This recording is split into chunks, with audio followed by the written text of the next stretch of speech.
Hey, everybody. Thank you for being here. 40 people. Pretty good. Pretty good. I know I delayed, but I've been working on the transcript all day. Enough of that. Let me get in Michael. Bye. Hey, Michael. How you doing? Hey Joe, I'm good. How are you? I'm glad you could join me at the last minute. Let me bring in Jess. Hello, Jessica. You're muted. Hey guys. Glad you could make it. Hi Jess. And Michael has limited time, so let me just let him go. Michael, what'd you think of Dr. Garry Nolan on Tucker Carlson today, which nobody knew was coming until it was posted, and just your thoughts, because I just took notes, finished it, and it was really good for a mainstream audience. Yeah, I thought, well, to use a phrase, I thought the mustard came off the hot dog with that interview. Um, you know, maybe Garry would laugh at this, but either somebody cleared him to say everything he said. I don't think he said anything we've never heard before, but we've never heard it all come from one of the most reliable sources, someone who I don't believe he's never given any indication that I'm aware of that he's actually read into some program. He and he spoke about the CIA approaching him right at the beginning that in a way that indicated that I mean if they approached me, there's things that I wouldn't say about totally unrelated things in my professional past without first being cleared to do so. So I'm thinking either he was green lighted or perhaps, and this is obviously speculation, he would have to answer this, but maybe he sat around, maybe he talked to Hal and Eric Davis and Kit Green and others and had the opinion that, I'm not read in. They have not made me sign an NDA around this. What can I say? Why can't I say all this? I'm involved in open university level research in stuff that's connected to this phenomenon. Because if he wasn't clear to say it, he wouldn't have said what he said. Right. Or if he didn't feel he could have said what he said, he wouldn't have said it. I just thought that was interesting, and maybe this sort of speculation is he might view it as pointless. He might say, well, hey, I'm an open researcher. Like he talked about, I traveled to Boston and have dinner with these other physicists after the day job is done, and they approach me and ask me questions about the phenomenon, and it's an openly discussed topic. His involvement, he's been pretty open about. I just thought that was fascinating. So if he can come out and speak with such veracity because of who he is and what he does, that's pretty compelling. Then I would say, well, okay, maybe the limit is reached when you talk about Kit, Hal, and Eric Davis, because maybe they're briefed and read in and have signed an NDA. Clearly, Eric says that he has, and that's the difference between them. I don't know. It would be interesting questions to ask Garry Nolan. I mean, I thought the same thing when he came out. I'm like, it seems like, and it may not be some official or some official somewhere where like, okay, you guys here, let's go, let's push the ball down the court. It might be just be among themselves saying, listen, we've talked about this, and look at the media interest. It's so far pretty minimal. We have one person who's interested in.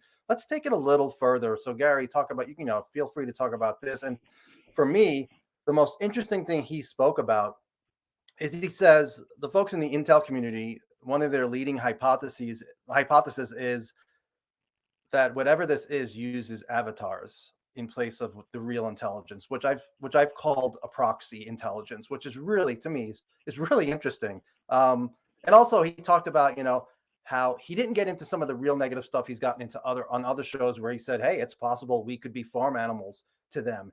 I think that's too much for our Tucker Carlson interview, but he has spoken about that before. Jess, quick, what did you think overall? Well, I think that you guys hit the nail on the head, because the immediate impression that I got after listening to it was Garry Nolan is a jack of all trades at this point. Some of the topics he covered, he talked about nuclear incursions, biological issues, sonar, radar imagery, the Wilson dogs, avatars, robots. He covered religion, unfair bidding practices, stigma, disinformation, obfuscation. And we know that he also helped write some of the immunity verbiage. So he's all over the place. This is an immunologist, but he is not really playing that only that role at the moment. Give me your take, because with Michael here, and he could debate it or discuss it better than I can. Your take on, you were talking about the nuclear information and what you thought might be going on there.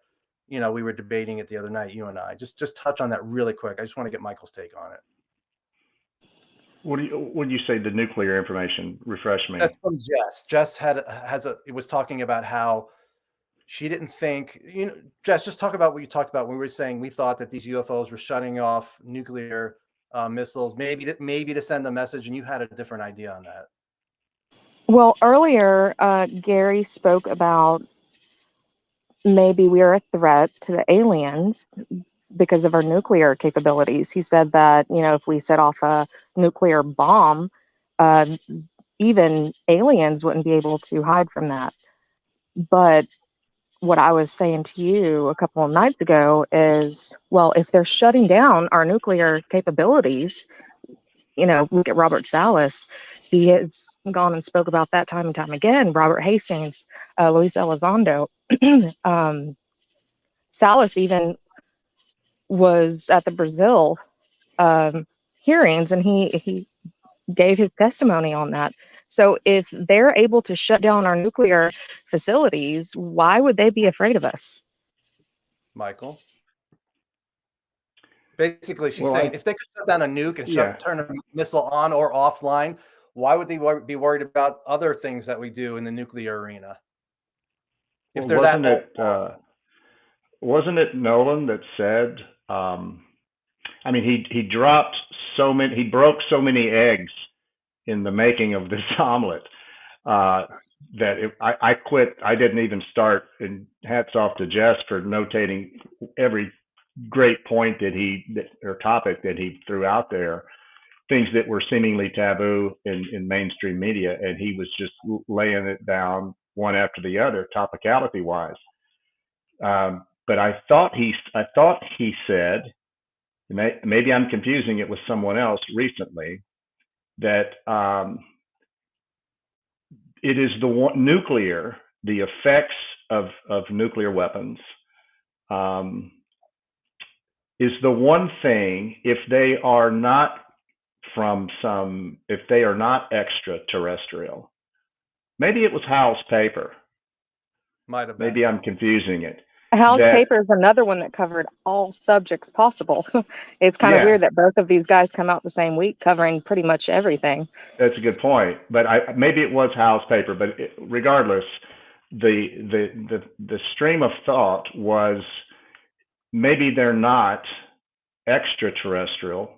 Maybe they're actually cohabitating in some way the planet. And Garry laid out quite a bit of information that tends to sort of support that. When Tucker said, "Are these things really being seen in our oceans?" He's like, "Oh yeah." You know, he was matter of fact about it and talked about the sonar data, the sonar pictures. They didn't get any acoustic data, but they got a sonar picture, maybe a screenshot of what was going on the waterfall display. If you've ever seen a waterfall display, if you've ever used a software-defined radio, the frequency flows down like a waterfall, and you see a spike. You click on it, and you can listen to whatever it is, whether it's somebody with a ham radio or police are typically encrypted now. But anyway, you can visually see what's going on in the electromagnetic spectrum. And what he was alluding to is these sonar waterfall displays, which are displaying acoustic sensor data, apparently picked up at least one instance of something going, what did he say, 12 times the speed of our fastest nuclear submarine. Yeah. So how would they, we've talked before about some of these national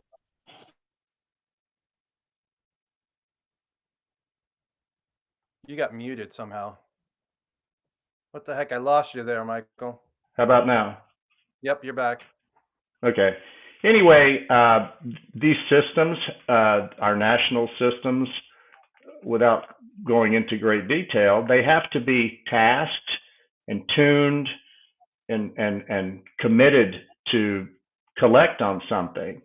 And they have to reference what they collect, whether it's an infrared hit or whatever, to something in a known database that's been compiled of known things, recognizable things, so that that system can automatically send out reports to troops in the field and whatever on what it's seeing. So by the same token, these sonar operators, now I was never a submariner, but from what I understand, the same thing goes on there. They have a massive database of cataloged acoustical events, subsurface, around the world in the oceans. And so this thing was visible on the waterfall display. And how did they know what it was?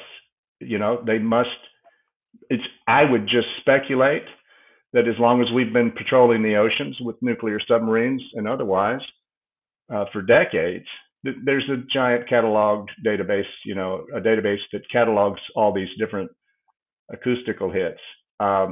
So back to the nuclear question, I think it was put off that's. Let me just interrupt. Go ahead. I'm going to go in that direction. You could follow up what I say. Somebody I spoke to said, don't assume that they're omniscient. When they're shutting down the nukes, sure, they can shut them down, but that in a way was a directed operation. Don't assume they can know everything at all times, including the unexpected. I doubt that. So yeah, just because they can shut down nukes, doesn't mean they can stop us from setting off a nuke anytime we want. I mean, it can't be. I'm not going to go there. Yeah, well, I mean, I would think though, perhaps it's a witting attempt to demonstrate a capability. Okay, maybe we can move these things around like mobile missiles and our command centers, and we can be obscure enough about it to be able to hide from them or anyone else, the Russians or Chinese or whatever. And maybe they're not omnipotent or omnipresent, but if they find something, they can influence it. Maybe that was a demonstration that they can influence it. They may not have total control, but maybe they're just influencing to show that, hey, if you go to, and Puthoff's paper speculates that, well, if they're actually here, if they've actually been here since recorded human history or before, they're cohabitating in some way on this planet, is what he speculates as one thread of investigation, then it sort of makes sense as he spells it out that the one thing that could really screw up their world and ours is altering the DNA strains as nuclear explosions tend to do in humans and in animals. It is the one thing that has significant deleterious effects on living species, plants and animals, and could be the ultimate poison in the water, literally and figuratively, that they may view us being sort of careless about. Jess? I would say at the moment the narrative is all over the place. We are constantly contradicting ourselves every single day with different statements. What I was referring to is you have Jeremy Corbell, who has recently partnered up with Luis Elizondo.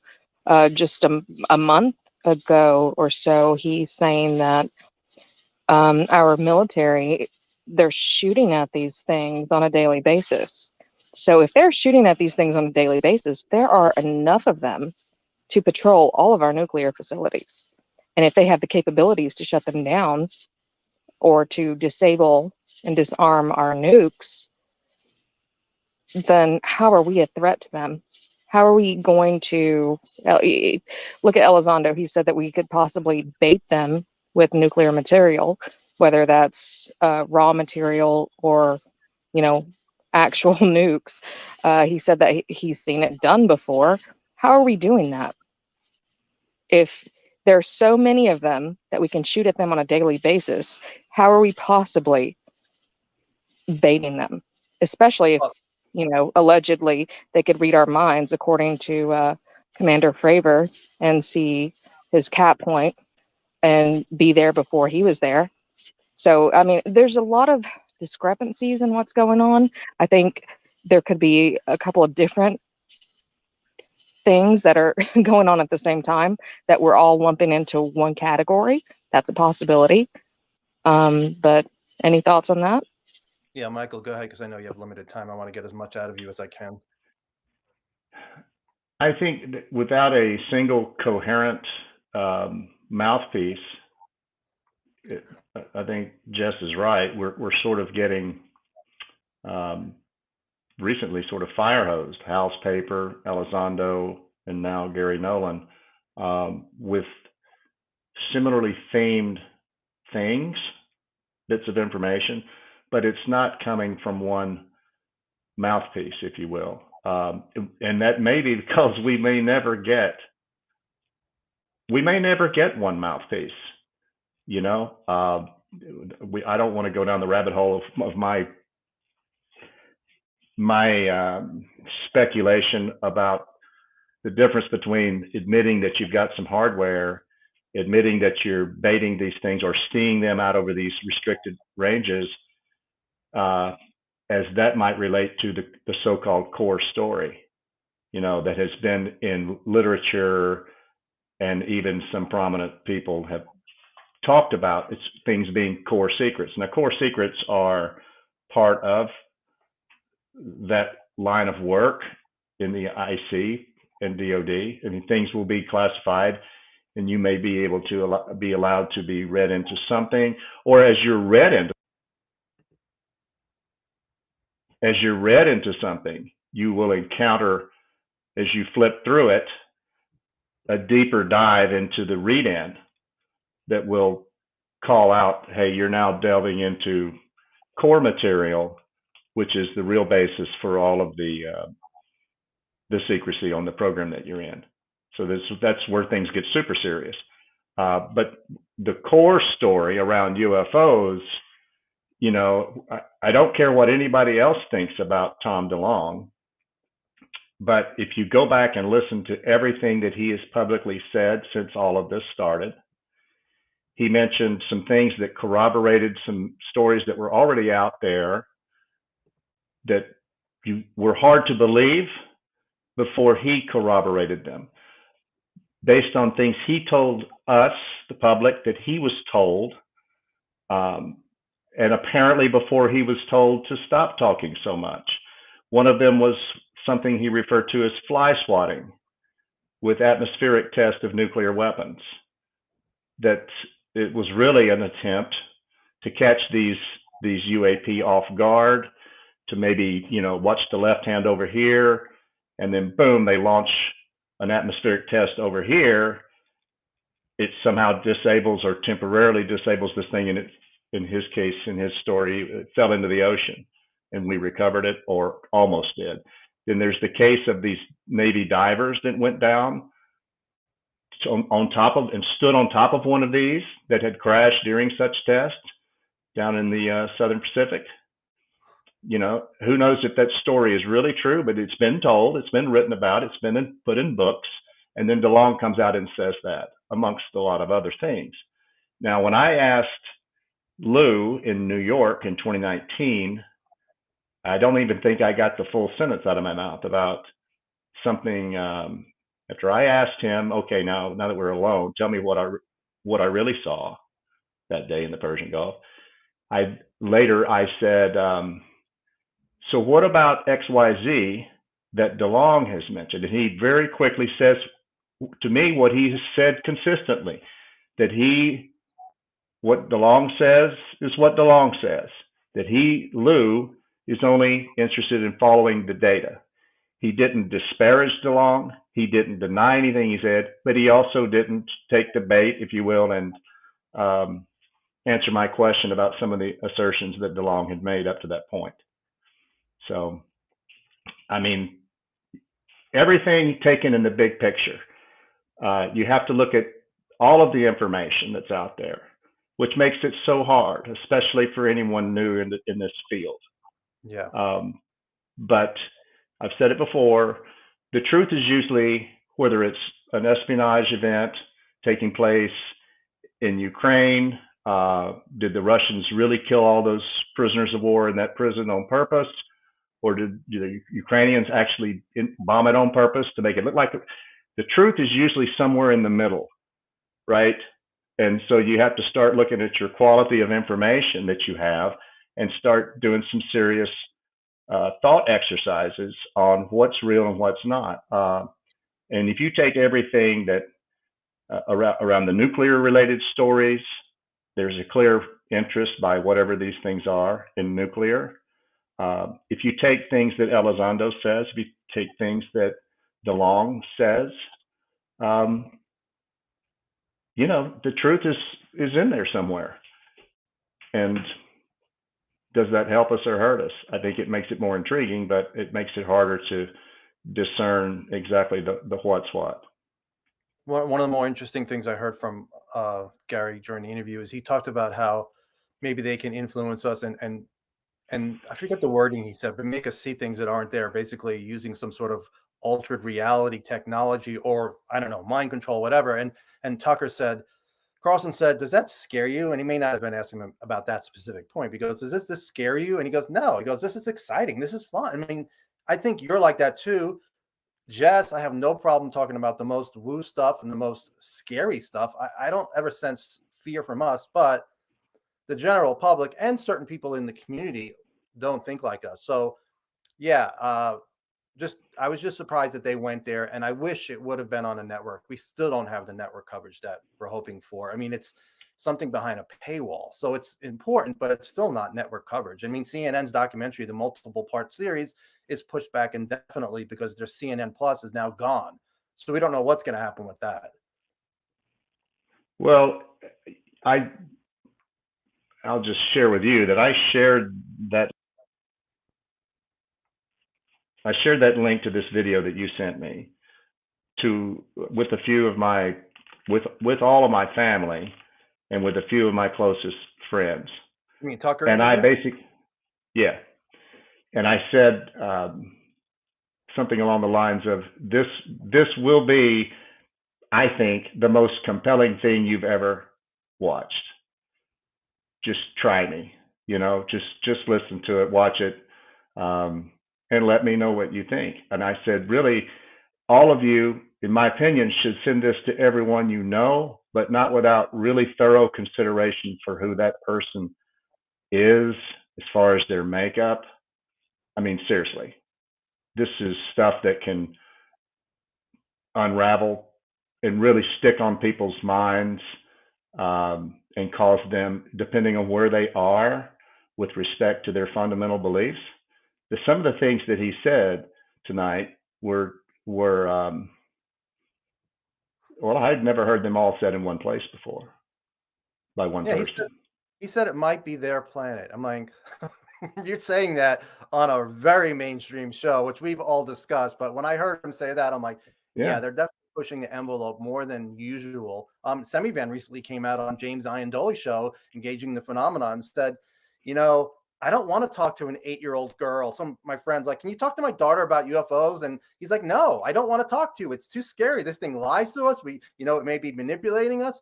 I don't want to talk about it. And then it got me thinking, we got to get beyond that, though. We got to figure the world needs to know about this. I know it's not easy for kids to take, but if we're dealing with something that's manipulating us and has controlled or influenced, life on this planet, it needs to come out. Let's not wait much longer. I mean, I know you disagree because you think it's going to cause totally destabilize the world, which it could. But when is the right time? I don't know that I think it would cause total destabilization of the world, but I think that it would cause enough. I mean, you just don't. I mean, I dealt with someone today over, no kidding, buying a used, awesome condition, badass zero-turn lawnmower. I was going to upgrade my lawnmower. I didn't get the lawnmower at the end of the day because the guy, and I'm going to quote him, maybe I won't quote him, But he basically said, oh, I mean, I had everything worked out, the trailer I was going to use, the 2-hour drive, where I was going to pick it up, how I was going to pay him, and how I was going to sell my current lawn tractor. So this was not something on a whim. And this guy texts, and I spoke with him yesterday, and my point is, he proved to me that I'm glad I didn't deal with him. He's a little something. He ain't right. Okay, Right. to give you an expression. He said, "Hey, some people just drove by and offered me cash. Sorry." And I had an agreement on the phone with this guy who lives in my hometown, in my old neighborhood, who knows which house I grew up in based on a short conversation. I mean, it was a lot of coincidence stuff there. But I even asked him, what's your Venmo, right? I mean, I was ready to shoot him the money. Something wasn't right. And I say all of that, it's 3 minutes of your life you won't get back for me to say that you don't know people and you don't know how people will react. This thing keeps going on mute. But anyway, you just can't roll all of this out there formally from the podium at the White House or some Pentagon briefing. I think that's the most irresponsible thing, apparently, that could ever happen. Just about is to roll this out all at once. I don't care who wants to debate me on it. That's where I stand. I understand risk management to the nth degree. I'm not the world's foremost expert on it, but this would have been thought about for decades. I don't care if there is documentation that shows their hubris and how they don't think what would we even do with this information?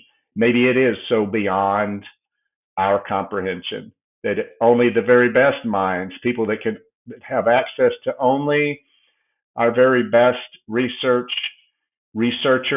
our capabilities, maybe those are the only people that can conceivably even begin to get their arms around this. Maybe, right? If it was so easy, if it was so inconsequential to let us know, wouldn't they have done so, short of sharing whatever technical gains that they've made? So I don't think it's that easy. Yes. I'm just going to say 0 turns are no joke, Michael. So, yeah, people are going to fight you tooth and nail for those. I bought one a couple years back. They're really nice. But as far as something that's been living here for a very long time and interfering with our minds, if this is not coming from another planet, another solar system, another galaxy into ours, and it's been here, maybe that's possibly why we have somebody that has been trained in parasitology and another scientist, Garry Nolan, that he's an immunologist, but he's also very well versed in religious studies. Maybe as far as possession, maybe it all ties in together. Maybe it's something that's organic that we are misidentifying as something else. Maybe it has the ability to come within us and possibly make us hallucinate in certain ways that we are seeing these things. I mean, that still does not account for the biological issues, or maybe it does. He spoke today about orbs coming through his car and coming through some guy's car and going through somebody's chest, and they had issues with that. Yeah. Yeah, did you not hear the part about the orbs? So somebody that we both know has been talking about plasma and the possibility that it's a living microorganism. Okay, so if that comes into your body, I mean, could that not basically be a type of possession? Could that not affect the way that you think, the way that you behave? Michael? Quite possibly. I mean, he gave the example.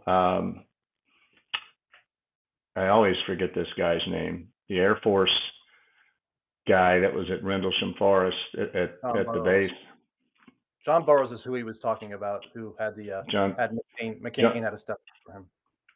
That's right. Now I'm much more familiar with Jim Peniston's account, who was there with Burroughs or in proximity. I wasn't aware that, and Nolan did sort of gloss over and make some misstatements. But I think it's because you can't know all things about all things. So he referred to, Lockheed and McDonnell Douglas. McDonnell Douglas doesn't exist anymore. Boeing basically subsumed them in the late 90s. Yeah, that's another thing that I noticed. Like he did make a couple of misstatements there. And that's yeah. I mean, I try to be factually correct, but you can't know everything about everything, and so I don't fault him for that. But I don't recall. I mean, Peniston was the one that I recall who ran his hand along the landed object, and who sketched in his pocket notepad the symbols on the side of the craft, and then he tells a wonderful chronological history of years later finding that notebook where he had written essentially binary from some sort of a dream he had from that event or whatever, and that binary was then decoded and had some pretty potentially compelling information in it about 4 or 5 sites around the world, where this object originated from in the future. You got to go back and I've forgotten a lot more than I ever learned about it, but I wasn't aware that Burroughs was the one that touched it. I thought Burroughs, when this thing flashed, and I forget the sequence of that event or where it fell, but this thing landed. Burroughs and Peniston were there. Peniston walks around it, but I thought Burroughs got sort of flash blinded and knocked unconscious for a time. And then years later developed these, I don't know if it was a heart murmur or what first gave him indications that he had a valve problem and couldn't get it fixed by the VA because his records were. So, I mean, none of that really matters. What matters is that Garry Nolan brought this case up. And, these things do have deleterious effects on human organisms. And as Hal Puthoff, I love that expression 2 or 3 years back where he said, so if you see a landed UFO, don't rush up. They said that tonight. Right? He said that in the interview today. And they're like, the advice we would give, because some of these people were just so excited. They're like, I'm going to go check it out. And then, they got sick. It's like the advice, do not go near something that's down on the ground. I mean, it's enticing, obviously, if we see something we think it's non-human, like this is a chance of a lifetime, Close Encounters of the Third Kind, ending of the movie, Devil's Tower, let's go. But yeah. He said there's no evidence of injury. There's no evidence of that they've intentionally injured people, but then you have Colaris. So Colaris, if that's non-human, and Kit Green, when I interviewed him, he suggested it was human. But whatever that is, that looks like intentional injury to me. Well, was it Valet who wrote about the hunters in the trees at night in South America? That's one of the ways they hunt is they climb up and they climb up. Can you hear me? There? I can hear you now. Yeah, it keeps saying mute on. Anyway, these is it Brazil, right? These Brazilian hunters. Brazil. They climb up in the trees at night. They hang up in there in like a hammock or some sort of something to keep them from falling out. And that's where these hunters have been attacked from above. And there are cases. If you read Michael Sword's, I mean, there's just thousands of accounts of people being harmed. What about the other cases that Valet wrote about, especially in New Mexico in his book Trinity? I don't know if either of you read that. Did you? I haven't read it yet. I heard it's so pretty good. he wrote about a UFO that landed, and there were these 2 kids who basically went up and touched that. And they're still telling this story today, but I'm not sure if they have any um, biological side effects, like if they had the Ah, same types of deals. Like, do you know what I'm talking about, Joe? I do. I have not read it, but I think maybe the craft was powered down at that point. there you I don't go. But know. but the Rendlesham craft was also probably powered down. It was like sitting on the ground. It wasn't, I uh, thought it was levitating. But I am not a. I don't know. I don't remember. I think there were imprints that they made plaster cast from, of the event. That apparent there's pictures of the imprints. Lieutenant Colonel Halt testifies to that. when I And hear there's anything about biological effects or radiation, uh, fallout from these craft that we see, immediately I jump to human technology because we all know that clean energy with zero radiation is possible. Us as humans, we haven't quite cracked it. Some people have, made advancements in it. But would we not consider the fact that, an advanced civilization such as aliens would be able to do that without having any type of radiation fallout to the humans below? well, there are. So I think we're planning to do a show on NASA Langley's involvement in UFO research with Paul Hill. Um, in Hill's book, not to get off track here, but in answer to your question, he goes into extreme detail about the power levels that are observed in UFOs, both in flight and on the ground. And he even describes and shows the mathematical work of what's going on with the local atmosphere of these things and how they are ionizing the local ambient air surrounding the vehicle at various power levels. And at various power levels, their luminosity changes. At low power, they may not emit any light at all, or may not appear to emit any light. They do have, he says, spotlights. What does he call them? They have all manner of lights: headlights, taillights, spotlights, laser beam like lights. But they also emit or seemingly emit light, and it's based on the power. Right before they zip off, there's just thousands of accounts that Hill talks about of these things going from a red or an orange to a blue to a white. And the blue and the white represents a shift up in power, going to full power just before they zip off. Ultraviolet, ultraviolet Yeah, light.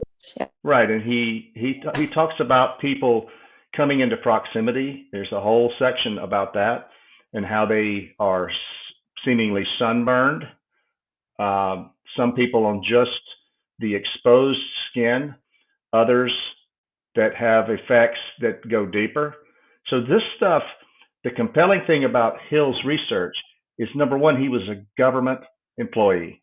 He was a NASA employee who was disallowed by his management from publishing the results of his research and his team's research at NASA Langley in Virginia, an organization that still exists. But they had so much of this already figured out, and the fact that it's not mainstream public news. I would bet that university that Nolan mentioned that's now offering, was it a PhD or a master's in the study of UAP? I forget which school it was.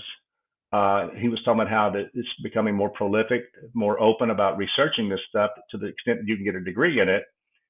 I would bet that Paul Hill's book is part of the curriculum. And you don't see anybody talking about it at all. A lot, and this is one of the problems I have with this current rollout, if you want to call it that, is they're sort of, except for the latest legislation where they're saying, okay, we're going to go back to 1947. Well, somebody ought to say, hey, let's go over here to NASA Langley and knock on their door, because they have apparently a treasure trove of information. on what's, has Eric Davis ever mentioned to you? Have you ever brought it up with him what Paul Hill's work means to him, if anything? I will have Because I to would imagine he search. would have a critical opinion of it. I'll search our messages, and if not, I'll ask him about that. Which I can't say publicly because then he'll get in trouble because somebody can consider me media and then he's not allowed to talk to the media. But I could say it to you privately just about Paul Hill. I can get his opinion on that. I was going to say something about Paul Hill and powering up and now I can't remember. Sorry, Jess, if you want to jump in as I draw a blank. And Michael, let me know when you got to go. I do need to go. I wish you would kind of redo this after people have had, there was so much.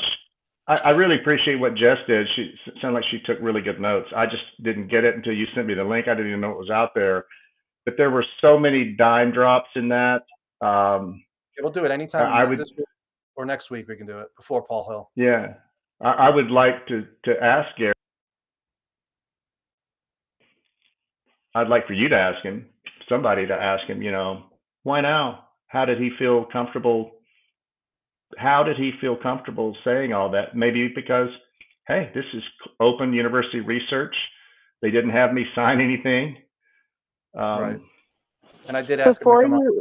I asked him to come on tonight, and he said he would, but he had stuff going on, so he couldn't do it. So he will come on in the future, and hopefully we could do this again with him. Because, yeah, I mean, I don't think he'll say, yeah, I was told to do this. I think he'll say, I've been doing this for a while now. It's just this is more high profile show I've had on. So, yeah, I think maybe they talk amongst themselves and say, hey, let's do this. Maybe, I don't think it's an official thing. But I have said that I do think maybe there's an official behind the scenes guiding this a little bit just for the reaction of the general public, gauging the reaction. But obviously that's speculation on my part. I can't prove that. We'll do it again. The other part could simply be like he sort of alluded to. He talked about, the veil is coming down, the stigma is stripping away, and he talked to some length about the ease with which he can now have these discussions with fellow researchers compared to the past. So, the other thing that you should also have a show about is dissecting Puthoff's paper, because as I've mentioned to you in a DM, it would be interesting to know, and this is just me, throwing something on the wall here, but all of these, I'll call them research tracks that Puthoff lays out, and he advocates, we won't know until we know, until we research each of these paths. As ludicrous as some of them may seem, we won't begin to get a better picture until we confirm or eliminate some of these possibilities. So he was he writing this as a way to help further drop the stigma in the research community, or was he putting out there what is known, but posing it in a way as a possible research track? And then again, who authorized him to do that? Or did he need authorization? Before you go, Michael, I just want to thank you for being here. It's great meeting you. It's great talking to you. Something that I wanted to say about Garry Nolan's interview. I had a chance to speak with him in a space not long ago, and I asked him if he had ever, interviewed Chris Bledsoe, and he told me that he was not privy to any of the names of the people that he had ever done any research on. He said that Kit Green basically passed all the data to him, and he strictly only looked at the data. Well, we can see in this interview, he said that he specifically asked to meet the individuals. He said that he didn't want to say their names because of HIPAA requirements or whatever, but that is something that he has changed. And I kind of understand why he changed that, but it was something that he said he didn't do before that now he's saying that he has done. So what do you guys think about that? To me, it's a shift. It's sort of a sea change, I think. But what I think doesn't really matter. I mean, I'm speculating, but There's probably, again, the truth somewhere in the middle, either a green light to be a little more open about this, or a realization, and after very careful consideration of what they're allowed to say and what they're not, what they've been approached with and what's been shared with them that wasn't under restriction. I mean, even if it was implied, they could, but nothing formal. You still have to be careful, but maybe they're realizing, I say all these maybes, it's kind of pointless to do that when you're dealing with this topic, but you kind of get where I'm coming from. They may never let us know who's pulling the strings. They may only ever say what they feel comfortable saying, and whether it's because they feel the stigma has dropped and they're less at risk in their own business world. As far as, I don't know, Stanford getting grants and getting research support from foundations and corporations, maybe there's been a great consideration for risk around that in the past, and now he openly said there's much more involvement, much more inquisitiveness, much more interest in pursuing this field throughout academia and the research community in general. So it does seem like nothing to he's do letting his with guards down, and he's willing to speak more openly. Whether you said, like you said, he has been given permission to do so, or he's doing so on his own accord. I think the latter is less likely. I think somebody is telling him, okay, now you can go ahead and put this out there, put that out there. So yeah, and I think the question around what's for profit and what's not with these aerospace corporations, that's a bottomless well to be tapped. If you've got something, it's one thing to have a rare, one of a kind access to something from some foreign adversary. Maybe they had an advanced fighter jet crash in the ocean somewhere, and we were the first to find it and dredge it up and take it back and take it apart. I'm never going to let you go if you keep bringing stuff up. Well, I mean, it's a rabbit hole, right? He did speak about unfair bidding practices, and that's something that's been spoken about since the beginning. With Luis Elizondo, you see Danny Sheehan, he spoke about it. In my personal opinion, this entire topic is a way to get technology that we currently have in private contractors' hands out, regardless if that's alien technology or something that we have developed independently with just human ingenuity. What do you think about that? And then I'll promise I'll let you go.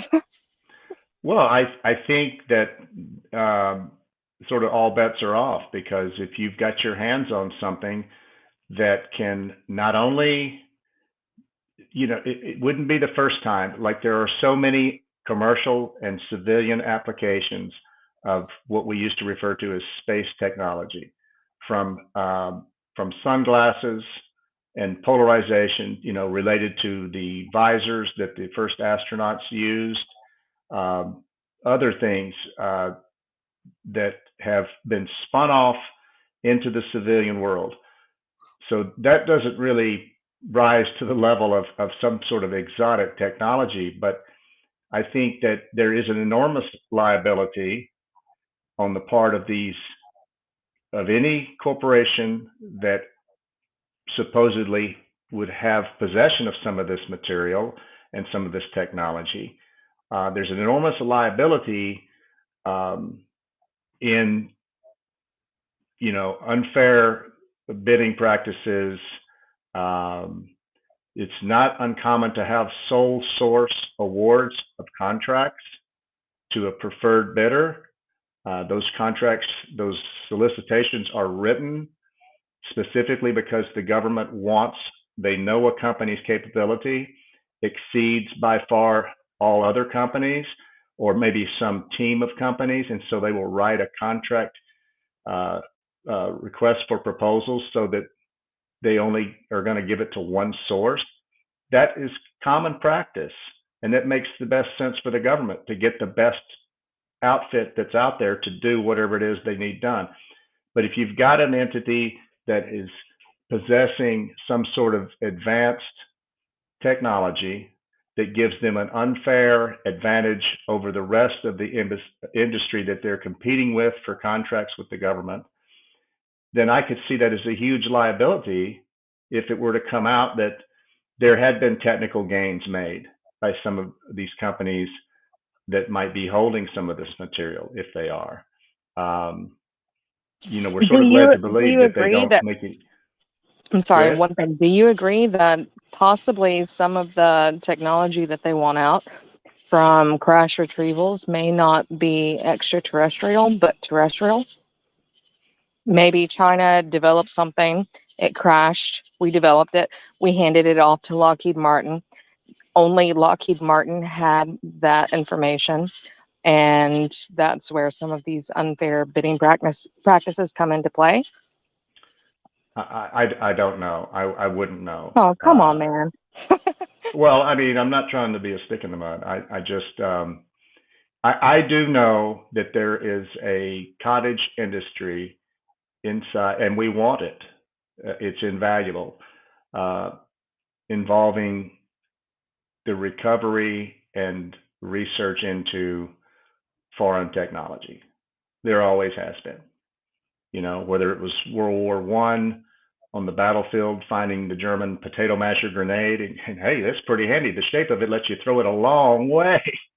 To shooting down the neck in World War II, the first Me-262 jet plane, and trying to take it apart and figure it out, to stuff like this, satellites that go up, launches that countries attempt all the time fail because space is hard.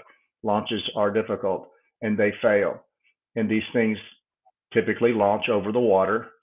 And when they fail, they land in the water. Without going into any more detail, there are people in that realm that's their job. Let's go see what that was. Let's go see where they are with this technology as far as their technical state of the art. And there's a lot of serious focus on it, and there needs to be. Go ahead. I was going to say something. Go ahead. Well, and our adversaries attempt to do it, like when we lost an F-35 fighter jet off of an aircraft carrier. I think it was in the Mediterranean. I can't remember exactly. But guess who was floating around there while we tried to recover it? And we did. And so did the Japanese. They lost one. Guess who was floating around there? The Chinese. The Russians were floating around ours. The Chinese were floating around, probably trying to find it, giving it their good old college try. But we fortunately got to it first and dredged them up off the bottom, and the rest is history. But that's, like I say, there's this whole foreign technology research, recovery, and research effort has been going on for decades.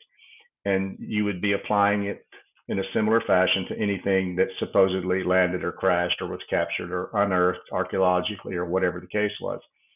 We're led to believe that no gains have been made from it, but how are we to know? But in your opinion, I already know the answer. And in your opinion, some of what we have is not ours. It's not human, or whatever you want to call it, in your opinion. Oh, I don't know. No. I know what I saw. And then do you think when Eric Davis talks about other countries have craft that aren't ours, they're non-human, do you think, in your opinion, we have non-human craft in our possession? That's what I mean. I think it's probable. Right. And if you point back to Tom DeLonge and you read between the lines of his book series, that's one of the central themes in his first fiction book. It's set at Area 51. There is a triangle type vehicle that we have developed that we're flying. But in the book,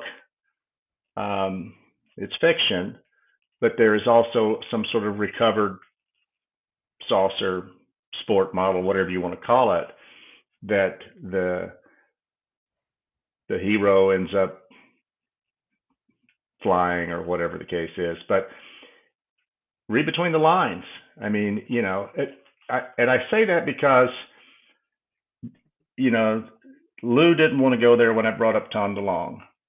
I think both out of respect and because Lou wants to stay on track with just what he can verify with data or prove with data.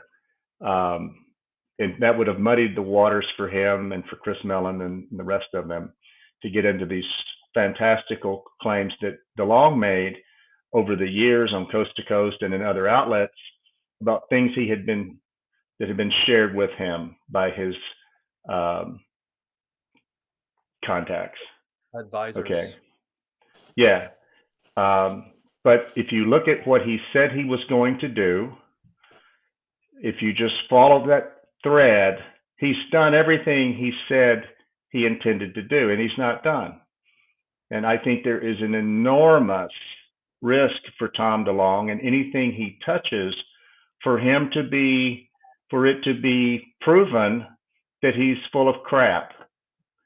So I don't think he's stupid. And I do believe that someone took him into their trust in a common interest. And he's spoken at length about it. And take it for what you will. Do I bank on it? No, but it's again part of the bigger picture. It's part of the total volume of information that we have to look at. And some of this sort of underscores, some of what he says underscores some things that Nolan is saying and vice versa. And some of the things that Hal Puthoff put in his latest paper, some of the things that Lou's saying, there's more than just smoke now, right? Indicating a fire. We don't have a picture of a landed craft. We don't have a picture of a triangle coming out of the ocean that was supposed to be coming to all of us 2 years ago. But we're getting closer to something. There's, whether it's the slow drip or because of green lighting, or it's just people realizing that, hey, the right thing to do is to get this information out there unless I'm restricted from doing it. Maybe some of each.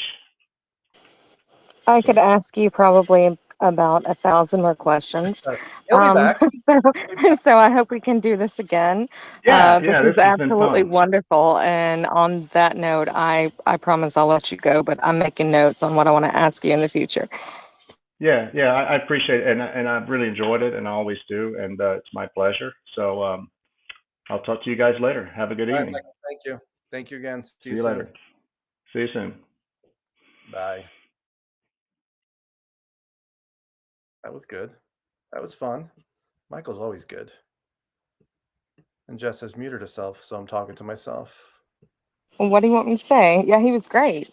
I could probably talk to him for like 10 hours straight, and then he would be like, okay, I'm tired. But every new person that I come across, like I have so many questions to ask them. He seems super knowledgeable. So yeah, I'd probably bombard him at the moment. He knows so much history. He knows so much that I can't cram into my brain. And Tammy, by the way, thank you for that super sticker. Thank you very, very much. Appreciate that. Hello, Mick. Mick from Australia. What's up, Mickey? I love Mickey. Like, he cracks me up, man. We talk constantly.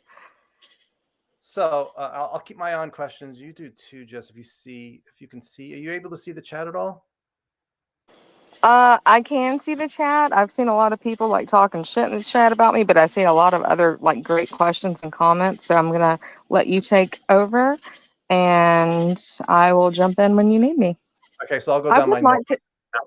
Okay, go down to your notes. There are a couple of points that I have made that I'd like to get to, but we'll get to that later. You go ahead. So I must have missed something in the Nolan interview. I mean, I woke up early to transcribe and mostly take notes, but also transcribe, because once somebody says something really good, and I'm going to get DJ Plum in here first. I started taking notes on Ryan Graves, on Lex Friedman, and it's a massive thread, and it's going to take me forever. And then Nolan came out. I'm like, oh, I need to transcribe that. So I didn't get to see all of the interview because you said he mentioned the biotechnologist and the orb going through his arm. I didn't see that, so I didn't know he talked about it. Let me add DJ. Somebody says, what about the bill today that Garry referenced? I mean, I did a whole show on it, Mike, which is on my YouTube. I did a whole show, I think I don't know if Michael was there or if it was just me, but yeah, we did the whole show on the new legislation, related to the Senate Select Intelligence Committee. And the whole language about immunity. So I did a whole show on that. So I'm not going to talk about it tonight. Let me get DJ Plum Nelly in. DJ Plum Nelly, thank you for waiting forever. How are you tonight? And DJ Plum Nelly is not spinning his records. DJ Plum Nelly going once, twice. Are you there? Oh, well, sorry. All right. I have notes, but obviously I missed something. So let me know if I missed anything. So early on, they say in the interview, I don't know if Tucker asked me, he goes, why keep it secret? Nolan said they didn't want to admit they didn't have control of their airspace. And plus they didn't know how people would react, which we've heard that before. That's speculation, obviously. We don't know if that's why they kept it secret or why they continue to keep it secret. And then he talked about what you said, which we didn't get to ask Michael about, the reason why these companies want this tech. And you did ask him. You see, Nolan mentioned the crash material went off to Lockheed and they wanted profit and keep it from Congress for their own reasons. And then Tucker said he's heard the same from informed people. And then, of course, Wilson Davis, which Garry talked about, briefing Gallagher about Wilson Davis. And people on Twitter were saying, it's not really clear that's what he was saying. He might have been briefing him about other stuff related to UFOs. No, he specifically said, I spoke to Gallagher about the Wilson notes. He specifically mentioned the Wilson notes. So I would like to give you props for that because you probably planted that in his head. So no, I did not. But he, I confirmed it. 100%. I mean, who else did, Joe? Well, that was all you, man. He's good friends with Eric Davis. He's good friends with all the people involved. So has nothing to do with me. Anything Garry Nolan does has nothing I say is influencing him. So, but it's nice to see that. And for the people who continually doubt that that's a legitimate document, I'm not saying, what Michael, I'm like, I don't know that we have non-human craft in our possession. I think we do, but I don't know that. And I'm careful about that. But the notes, no doubt, the notes are a real representation of what Admiral Wilson said to Davis in 2002. We don't know if Wilson was lied to. We don't know if, the people in charge of that program, they lied. I don't think they did, but there's no way to know right now unless we have access to it. And if Congress can get access to it, great.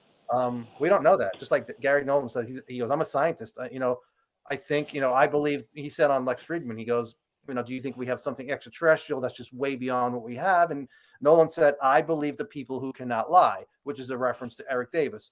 When people say he can't lie, that is so ridiculous. I'm like, yes, Eric Davis can lie. That's not the point. It's his personality. So he believes Eric Davis, who has spoken about, different things, different countries having, craft, or he says vehicles. And then you talk about Wilson Davis. But I still need to know. You know that. I've told you. I'm not going to go out on a limb and say I know anything. So, thoughts on Tim Burchett's. He says, right after, I can do my Tim Burchett impersonation, but I need to work on that. He goes, right after the hearing was over, he goes, I got a text from somebody saying that Moultrie and Bray were lying about not knowing about Wilson Davis. But that doesn't prove anything that Tim Burchett says he got a text from somebody saying they were lying. So maybe they were lying, maybe they weren't. I don't know. It would fit, if they didn't know about Wilson Davis, it would fit the history which Will Miller talks about of plausible deniability. You keep those folks in the dark on purpose because when they are asked about something, they could say, I don't know, and they could be telling the truth. So is it safe to say that Garry Nolan is a little bit more than a spokesperson at this point? After everything that he's brought up, he is briefing Gallagher on Wilson Davis, which that's not in his. That's a good point. I mean, there's so many things that he brought up. That's not in his field of study. Why is he doing that? Can you tell me your opinion on that? I know Garry says he stays in his lane, but then he's briefing a congressman. Not according to this interview at all. He was all over the place. I know, which I love. I mean, I think he's talking about science-wise, but speculation-wise, I love that he speculates. I know people criticize him for it, but as far as him being a spokesperson, I don't know. He can be a private citizen and have information since he's very good friends with Eric Davis. And I'm speculating about what he would know, but he could be a private citizen and say, I'd like to speak to you about this, and I'm going to brief him, and he wouldn't be a spokesperson. So But he could say, he's going on Tucker Carlson speaking for the entire UFO community no, about he's not speaking for 25 different us. topics. What? He's not He's not speaking speaking. for the who's I he don't see speaking that. for then? I just think he's speaking for himself, offering his opinion, and maybe for the group that he's involved with and the people in the intel world who talk about avatars, which I am so excited to hear because it's a new, interesting But so you word. would disagree that he is not one of, there are only a handful. You got Elizondo, Mellon, people in that area. You got Taylor, you got hell, even Knapp at this point, put off.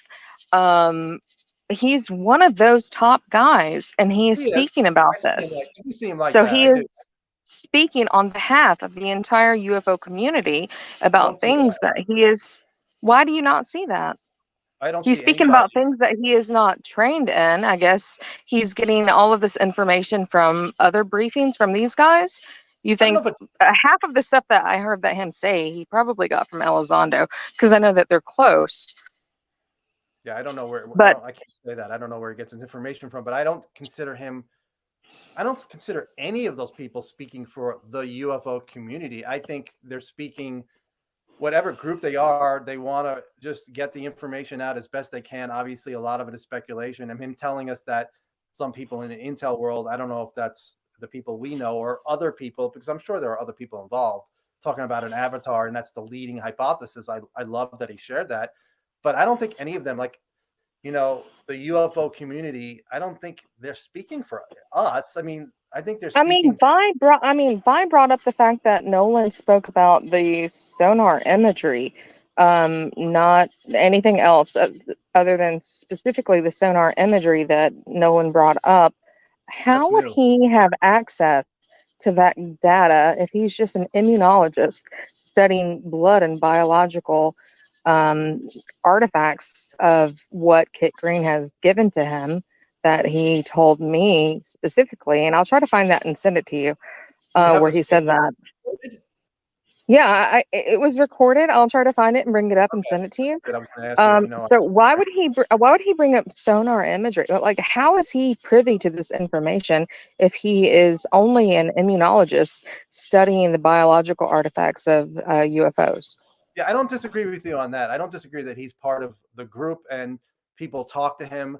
I don't know what he's read in on. I know in one of his interviews, I think it was with Jesse when they had Hal and Eric Weinstein, and he talked about some materials that he could talk about, and then other materials that he could not. So that tells me he's read in on that level for those materials. So yeah, I don't know. I just have a problem with you saying he speaks for the UFO community. I don't think any of these I mean, folks. when he covers 25 damn topics, at that That point, he doesn't is matter. speaking for all of us. Topics. I just don't like the wording he's speaking for us. I mean, he's speaking for the Well, topic, what they know, I but it mean, doesn't matter. you can You know, not like the wording, but at that point, that's what he's doing. I don't want to debate that. It doesn't. We can ask him. Hopefully, if he comes on, he said he was willing to come on when he has time, and I have hopefully, no problem with Garry Nolan. I love that he is versed in all of these areas. I would just like to know how he's versed, that's a fair question. how he is privy to certain information, how he's not privy to speak about other information. There's so many things. I mean, there's so many different avenues that we could go down in regards to what he said today, versus his scientific field that he's in. Right. Especially, I think that he even spoke about the legislation, the verbiage that he was writing on the He said he wrote it. immunity. I've No, never no, heard that. he brought up, and I heard from several places. I may be wrong, but I heard he even confirmed that yeah, there's verbiage that's being written. We're going to see it soon. So when I hear that, I'm thinking maybe he has a hand in it. So how would this guy, who is he's a science guy, he's a immunologist, he's studying all of these different things. How would he be writing this type of verbiage I don't think or I don't adding think his he input? said that. I don't think he wrote that. I could be wrong, but I think he just hears things and he shared it. And I'm happy he shared it, but I don't think he's involved in writing language. I would think that would be Mellon and maybe Lou. But as far as the other information he gets, I think he's part of that group. And I don't know how the information is shared. It's a fair question. We can ask him about it next time. Just before we get to Ludacris and Paul, I can't add you for some reason. And DJ Plumnelli, I tried. I'll try again before Ludacris. Mark, what's your question about the basement office interview? I don't know what your question is, so I'm not going to go back and look. So ask it again. Let me see if I can bring in the DJ guy. Let's see. DJ Plum, are you there? DJ Plum. Okay, moving on. And let me bring in Paul. I can't add you. It says device not connected. I don't know. What's up, Ludacris? You can unmute yourself. How you doing, Chris? Good. How are you guys? We're good. Gals. What's up, Luda? I've been told that my mic is too loud. Do you guys hear me too loud? I'll turn it down. Yeah, sounds good to me. I was curious. I thought one of the more interesting things from the Garry and Tucker interview was where he showed the two different brains, like the brain matter, the healthy brain, and then one that was working with like a DOE agent or something, working on a classified project or something that had all the white space or whatever they call it. What are your thoughts on that? He has spoken about that before, and he said they first got 100 cases, and turns out 80 to 90% of them were Havana syndrome. And I'm reading notes here. So it's called white matter disease. It's like kind of like multiple sclerosis.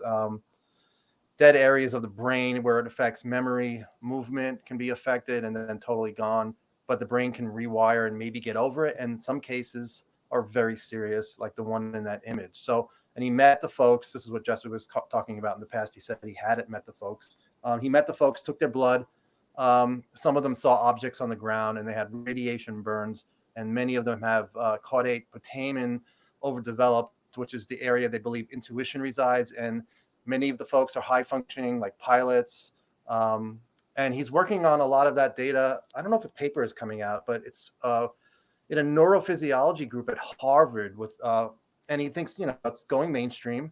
And it tells us what, I think he's talking about the caudate putamen. He goes, it tells us what makes people intuitive and smart. And the consistent symptoms from the people who are injured is inflammation and nausea. Basically, if I irradiate you with, your whole body, this is the kind of effects you would expect from radiation. And you have some skin issues, internal issues with brain damage. And then he said, did not have evidence that this was something that was done on purpose, which I'm fine with that, except for cholera's. And I'm sure there are other cases where it does seem on purpose. It's just we getting in the wrong place at the wrong time. And these, whatever these are, they don't give a crap if we get injured, which I've talked about so many times. So those were my notes on it. Yeah, it sounds like that people are being put in harm's way with tests or are not being informed and are coming upon tests and or craft, whatever it might be, and are being injured. And Danny did a Spaces earlier, and I spoke about it. So I wonder if they're one of their goals going forward will be to set up some kind of a fund for people that are injured this way, kind of like what they just did with the burn pits that finally got passed. So I'm curious also on your thoughts on that as well. It did pass the Senate. Yeah. Late this afternoon, I believe. I did not know that. I'm happy. I know John Stewart has really been involved in that. Oh yeah, yeah. I'm happy for him too, and all the veterans. They desperately needed it. It's embarrassing. We don't take care of so many veterans. What do I think about that? That would be great. That'd be an amazing thing. Especially since we don't know what injured them. If you talk to Kid Green, he's going to lean towards it being black technology, but he can't talk about it because it's in the black. So I don't know if he even has access to stuff that his colleagues don't, that he can't talk about. So, yeah, go ahead. No, I agree. It's that whole interview is just extremely fascinating. And I really have been a critic against Garry Nolan, but I really believed everything that he said in this interview. He did a really good job, especially sitting with somebody that he has opposing views with. Right. That made me respect him even more. I mean, it's going to possibly could hurt his reputation going on Tucker's show. So that gave, I thought, well, damn, if he's willing to do all that just to get his message out and what he's trying to say is happening, maybe there's quite a bit more to it. And I've been completely wrong on Garry Nolan, which would be awesome. I would love that. Did you guys hear his Trump dig? No, I didn't. Or if I did, I didn't catch it. He said we can build silos against ourselves and we can build walls around everybody. Of course, we know he knew exactly who he was uh, interviewing with, and he knew everything about Trump and, who Tucker Carlson was about. So I was a little bit proud that he was able to get that little dig in there. So Yeah, They're it's the best good, and UFOs. Go ahead. Sorry. and he said some wild stuff, man. It's like even skeptics and people, in the community of the skeptics that I dwell in, it even rattled down that far into the skeptic realm. I can tell you. That's So impressive. that people enjoyed it and are like, damn, yeah, somebody needs to listen to this. There's still no evidence that's been presented, but the things he's saying and all Right. I that agree. stuff, it makes sense and it adds up. So Yeah, why would somebody like it's wild. Dr. Garry Nolan in his position just make up stuff? I mean, you could make the argument, oh, he's been fed all this misinformation, but I don't see that. But time will tell. We're making headway. It's slow, but it's really not slow. For me, it's not slow because they've been at it since the mid '90s. So this I is don't not I slow. don't think he's making up stuff, Joe. I think that at this point, Gary Nolan is as unbiased as they come because he is so, pardon my language, balls deep into the UFO phenomenon that he's going to be a little bit biased in certain areas. It's kind of hard to have an unbiased scientific view when you have the same type of mindset that Gary Nolan has at this point. Doesn't I think matter. at this point, Matter. no, it does matter. I think that No, we why need it doesn't. somebody What it doesn't else. matter is if he writes papers with other scientists. It doesn't matter how biased he is or what his opinions are. He's always going to That's fall back on Well, you didn't papers. let me finish. I said that if he had somebody else who was reviewing this stuff and who was going over the data and combing through it with an unbiased opinion, I think that's okay.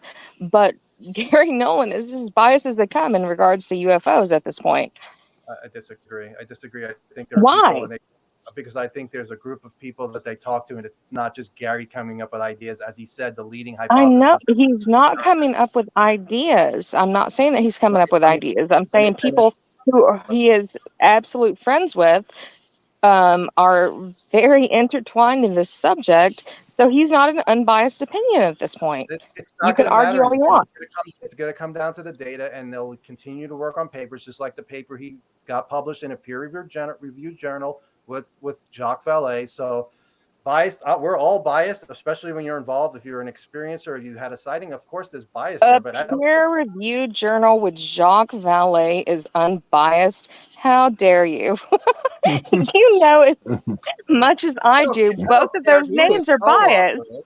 I'm not going to spend arguing. I'm not going to argue about this. You can argue it on your own time. I'm sorry. This is a waste of time for me. It's a waste of You time. told me earlier, You're you gonna tweeted it you're out, you gonna would debate no, I me. don't want to argue. I don't want to argue. If you're going to question who his co-author is, it's totally irrelevant. It's the peer people who review the paper. It's a respected paper. It wasn't even a Does he controversial have paper. papers out? Am I missing these papers that he has peer-reviewed papers out? Can Who? you send me those? I didn't hear what you Okay, said. I'm sorry. you're talking about peer-reviewed papers that Gary Nolan has put out on the UFO subject. Does he have those out? Can I review those? Can you Yeah, send those to me? it's about the Council Bluff material that they got, and him and Jacques Vallée had it published. I don't know what the journal is, but it's a mainstream journal. It was a big deal. You should have read it by now. Does it say it's extraterrestrial material? No, it's the first part showing how you study this material. It's a new technique. He came up with a new technique, and Luda left. His new piece of material that they used, I forget what they call it, the CyTOF. So yeah, that Well, was a you big spoke deal. about his co-authors. Who are his co-authors so I can look them up? And I'm sorry, I may be new to this part of it. Go ahead. Vallée was his You can send co-author it to me, on that Will. paper. There might have been another And paper. There might have been another co-author, but Vallée was one of his authors, which is irrelevant. It's the journal that it got published in. But it wasn't a controversial paper. It wasn't like saying these are extraterrestrial materials. It was, this is how we're studying this. This is how we do the technique. This is not really anything out of the ordinary, but going forward, they'll use that technique to study more materials that are more exotic. That's the plan. That's a really big deal to have that published. I know a lot of people were expecting, the alien result, but I did warn people. I'm like, this is a very, very beginning, so don't get too excited. do you know what year that was? I think it was this year. This year? This year, yeah. I'll find it. I mean, Okay, so I absolutely missed that. My fault. I'm not email going to you. speak on it. I know Garry tried to make it available for free because it wasn't cheap just to get it. You had to buy it, but I will send it to you. I have it somewhere on my computer. It's a little technical, but not too bad. I'm going to try one more time for this person, and then I will not try again. DJ Plumnelly might just be playing games. DJ Plumnelly, are you there? Unmute yourself if you're there. There he is. Unmute yourself. Can't hear you. Unmute yourself. Unmute yourself. There you go. I can't hear you. We can't hear you. I'll leave you there. I'll add Craig. Craig, how's it going? Unmute yourself. Craig. Hey, can you hear me? I can hear you. Oh, what's up? How you doing? What do you have? You all right? Oh, I just want to make a point that Nolan, having said he met people in the experienced cohort, and having said he met Chris Bledsoe, points out that Bledsoe was not in Kid Green's cohort. Is that what you were saying, Jess? Yeah, is that what she said earlier? We lost her. Was she making that one point that it was just because he spoke to Chris Bledsoe that meant he spoke to people in the cohort? Is that what she was saying? That was my understanding, but I'm not gonna say what she was saying. Yeah, I was hoping that she would clarify that. There she is. Jess, can you clarify that? Is that what you were saying? You're muted. You there? Okay. Any other thoughts, Craig? That was a good point. Not that we're gonna talk about tonight. All right. Thanks for chiming in. Jess, were you able to hear that? All right. Ludacris, you're there. You can jump in at all. DJ Plum, are you there? I think so. Hello? Go ahead. Yeah, I can hear you. Hear me? I can. Yes, all I right. can. Hold on one second. Thanks for being patient. So, something I'm interested in about all of this is that you don't often hear a lot of talk about sound and like super high pitch and super low pitch frequencies other than the craft themselves. And I wonder if Dr. Nolan or anyone else you know of has maybe perhaps spoken of how perhaps whatever their anti-gravity tech is or anything else could be affected by, say, like super high pitched or low pitched frequencies, in the same vein the way Nikola Tesla had, like, you know, created bridges out of basically like magnetic sound. In regards to what Nolan said today, and I'm sorry, I didn't mean to cut you off, but he specifically said that there was no sound. Can you guys hear me? Yes. Mhm. Sorry, I didn't bring you in. Okay. I'm an idiot. Yeah, he specifically said that there was no sound. Sound was not present, but there was sonar imagery, and that was what Michael was talking about earlier, where they got an image of what was there, but there was no audible sound. So other than that, I have no clue. I would love to know. That's a great question. So, and I will write that down and make sure that I ask that again. But And in terms of audible sound, I'm wondering if it's like just sound that's beyond that we can't hear, but is there something perhaps beyond our hearing range? Let's say like bats and dogs and other species. Like a lot of times when there's sightings, for example, you often hear about like suddenly like, you know, incidental animals in say like the woods or bugs or whatever, like everything gets like suddenly quiet because like they know something's up because they can maybe hear something that we can't. And I've just always been interested in that aspect of the phenomenon, but I don't hear people often bringing it up so much. But and that may be a little bit off topic than what happened today, but I thought Dr. Nolan was amazing. Yeah, it was great. And I can't believe that chat happened, to be honest. Yeah, unfortunately, it wasn't on Fox News. It was on his special, which is behind a paywall, but it's on YouTube. It is on YouTube, so it'll get a lot of views. I hope it's a couple of million views. It was impressive to hear Lord Ludacris say even his skeptical folks were like really impressed by Nolan.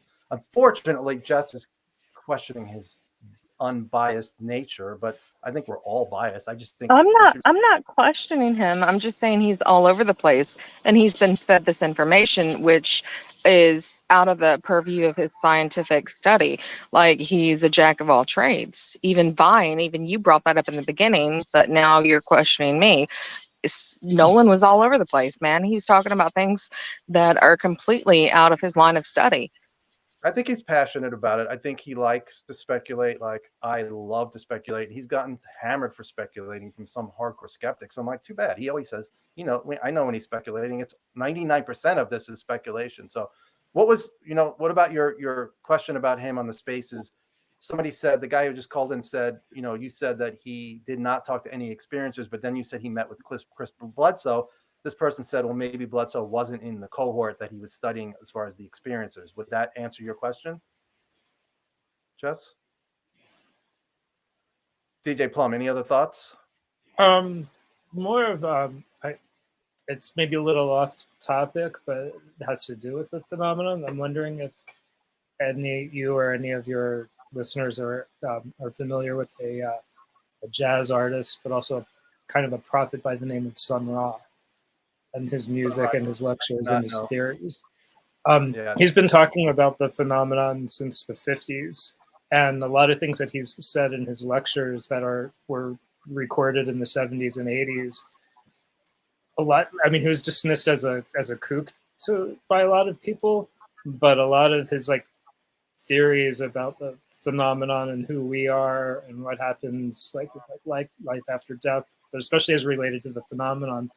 A lot of those things, like people like Lou and Tom DeLonge and Jacques Vallée have been confirming in recent years, which I find just utterly amazing. And his music and his lectures are all online and worth listening to. They might be a little out there, but I'd just be curious if maybe anyone else who studies the phenomenon has researched any of the things that he's talked about or the books that he's recommended people read. That I also see a lot of you guys saying, check out these books, and these are in his library from 40, 50 years ago. Sun Ra. Sun Ra. Okay. Sun Ra, Sunra. All right. He was an interesting character. I don't want to go off about him too much and get off topic, but he claimed to be from Saturn. So I know my fifth cousin was from Saturn. So I'm gonna let you go because I want to get through. I want to get through the notes. Yeah, of course. Thank you. Thank you for waiting and being patient. No, thank you guys. All right. Have a good night. All I see is Jess is a skeptical bitch in the chat. I told that person to don't say anything bad about anybody. If they say it again, I will block them. So, I think all of the questions that I've asked, I think I've been fair. I'm not being skeptical. I listen to everything that Nolan or everybody else says. I just think when you question a co-writer who has a peer-reviewed paper and say it's Jacques Vallée, and that has nothing to do with it, doesn't matter if you have it's a really respected journal, mainstream journal. I could be the writer. My dog could be the writer. It doesn't matter as long as the material got peer-reviewed, and it's a very respected journal. But it's only the beginning. It's not like I said, it's not what we want. It's not what we need.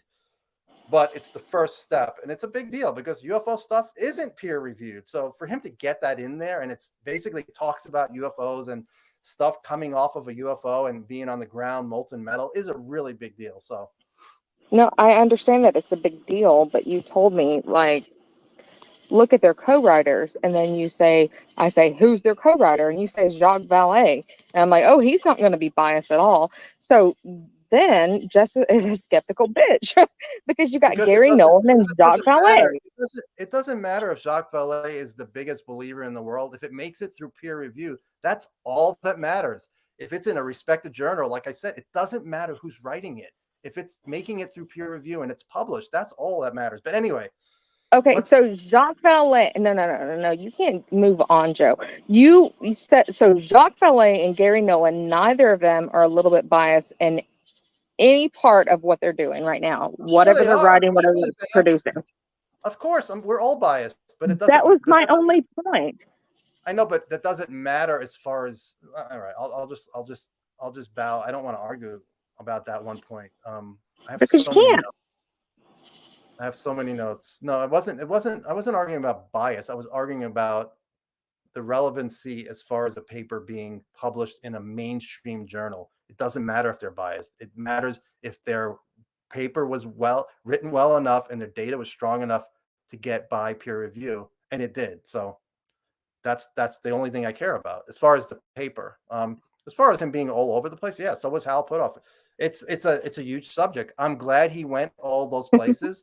It's speculation, obviously. I like the speculation.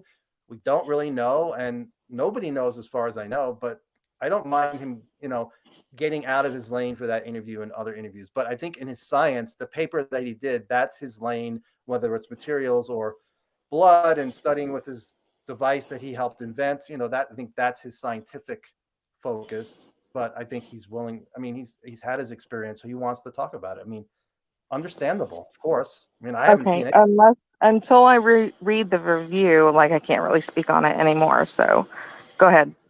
All right. So he said his colleagues, they're coming up to him. They were coming up to him saying, "You're going to ruin your reputation, Garry." But he's somebody who's always gone against the grain, and he's doing fine with his career, which I would think you would respect, because I think we go against the grain. A lot of us go against the grain. And he said it's unscientific to not study this. Otherwise, you're like a priest. And then Carlson said, "Thank you for saying that."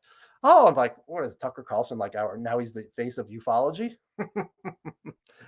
I don't believe that, but it's good that he's doing these interviews. I can't say anything negative about that.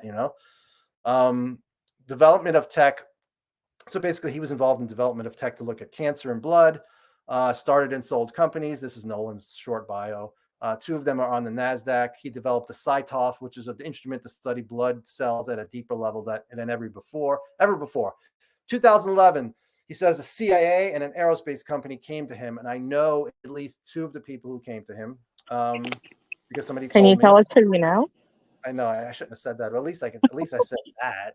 I can't tell you. So we have CIA. We know Kit Green, all right, and we know that Kit Green and Garry Nolan have had a relationship for a very, very long time, and we know that the aerospace company was probably Bigelow or Bass during, at that point in time, and we also know.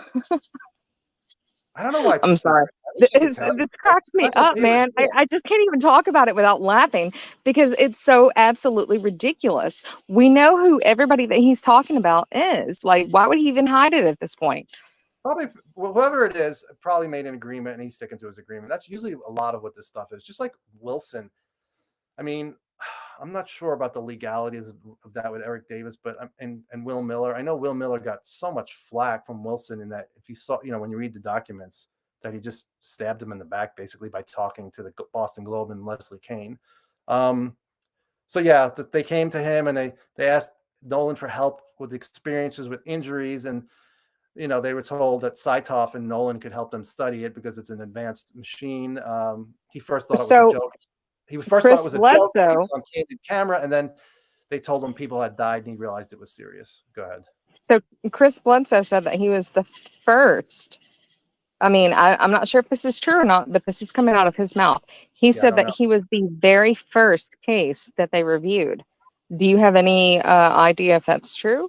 I don't know. And, I've heard him. I think he talked about that. I remember when that came out. I was thinking maybe it was OSAP, but I remember Lou was asked about Bledsoe. I think it was Project Unity, and he wasn't negative, but he was not. I need to get that interview, that little part transcribed. And I remember I planned on doing it. He wasn't too high on Bledsoe from what I got from that interview. So Bledsoe said on episode 1 of the 4-part review that he did with, what's his name? Dolan. Yeah. He said that he was the very first case, the ATIP, which we know was like a bleed over to, ATIP was OSAP bled over into ATIP. So he said that he was the very first case that they reviewed. So when Nolan comes out and he says, "Hey, I was asked in 2011," I'm immediately thinking, "Okay, that's Garry. That's Chris Bledsoe, who he's talking about." He would never say that, but yeah, I don't know. I don't know. I'll have to pull up the Lou interview was interesting because I was like, man, Lou's a little semi-negative against Bledsoe here, but that's my memory. I need to pull it up. I don't want to say that for sure until I see that. So the injured folks were military personnel, intel folks on the ground, a few pilots. They got too close to whatever this object was. They got injured. And then he brought up Rendlesham from 1980, December of 1980. I think it was December 26th, 27th, and 28th. I might be wrong on the two dates. It was Burroughs. Got injured, and McCain had to get involved to get his medical records because they wouldn't give him his medical records for some unknown reason. And then, unless, you could say, well, because it was a secret U.S. military test and they didn't want to give him. I'm sure people have said that. Burroughs touched the craft. I thought it was Peniston. Other people said that. And it was 4 to 5 feet across with strange writing. And were John Burroughs' injuries because of him getting close contact to that craft? There's no way to prove that. He might have had it beforehand. So do you think the case that he was speaking about was Bledsoe or Rendlesham? No, he's talking about Rendlesham there. I mean, he's mentioning Burroughs. I just think Peniston was the one that touched the craft. And Cookie. No, I'm talking about the first case that he brought up, like in 2011, when he was approached with an unnamed aerospace contractor and a CIA agent, or officer, I guess. Who do you think that he was speaking about in that interview? I don't know. And I would never ask him that because that's privacy. I know he's not going to answer that. Could have been personal opinion, man. Come on. I don't know. I don't know who he's talking about. I really don't know. Somebody said, how does Joe know the notes are real? Because I have sources I trust on that one in a position to know. That's all I'm going to say. Multiple sources. So I have zero doubt. But I came to that conclusion even before I spoke to those sources. I came to my conclusion after working on that mega blog and just going over it and questioning myself over and over and over again. And a couple of little things here and there, which I can't share, but just little things people would share with me. All right. If people are going to take insult, I'm blocking you. I'm sorry. No, I'm going to get rid of people. Let me just block somebody taking shots. People can insult me all day long. I don't really care. What I'm asking is relevant. You are opinionated and you speak your mind and we go at it, and that's just how it is. And that's fine. So too bad. I'm not going to let people insult you. I'm not going to let people insult anybody except me. You can insult me, but I'm not letting anybody insult anybody else. Now, how do I get rid of this stupid thing? Let me get rid of this. She only claims so-and-so. All right, I'm getting rid of that person. Another insult. Sorry. I told you, Joe. I told you it was going to be hell, like you asked me on. Some people are out. Get me? I'm trying to be fair and unbiased, and I'm trying to. Michael Vi, loved having you on, and you have a lot of knowledge. And I know you're a firecracker and you're a lightning rod for controversy, and you say things that piss people off like I do, but you're worse. But you'll get better. Let's see. Where did I leave off? So, come here. Hold on. Come here. Oh, he's digging, and I'm going to read. Oh, here he is. So, say hello to Jess. That's Cookie. So, 2011. Oh, hey, Cookie. So the MRIs show internal scarring, and that made it serious for him. He was like, I don't care if it's the Russians or UFOs. We need to study that because that's what scientists do, which of course. Injured folks were military personnel, intel folks on the ground, a few pilots. And I said this already. So the data is real. Conclusions, not so much. He didn't have any deep knowledge of the subject when those guys visited him in 2011. And he says the best minds think this is not from Earth. And I think he would adjust that saying, it's not human or it's not from any government we know. I mean, could still be from Earth. I think he's spoken about that before. And for him to be sure about, as far as crash retrievals and stuff like that, he needs to see it for himself. He needs to see an alien body. Otherwise, he'll remain skeptical. I'm like that too. I love that stuff. I think we have it, but I need to see it. And I want to see people who say they've studied that. And one of my favorite things is he's like, why study this? He's like, because it's the most important thing. And this might have been Tucker. Most important thing that could have ever happened to human beings. Of course. How are people not interested in this? How is 99.9% of the people I know, family and friends, just don't care? I don't get it, Jess. I don't care. I don't get it. I mean, I don't get it either. That's exactly what I've been asking for years upon years now. Can I bring something up? Yes, and also, why is the media just ignoring this still? We're getting more progress with Congress. How is the media not covering this? It's so baffling to me. Tucker Carlson is the only one that's interested. I mean, CNN has the 6-part series, but where's MSNBC? Where are the networks? This is a ratings bonanza. You'd think they would be all over that. Go ahead. Sorry. He brought up a civilization in the jungle, and I even thought that he said that he studied evolutionary biology, and this is where he brought up the avatars and biological robots. And he said, if you're going to send something to another planet, you would want it to look like you. And he was speaking about the Greys and all of the sightings.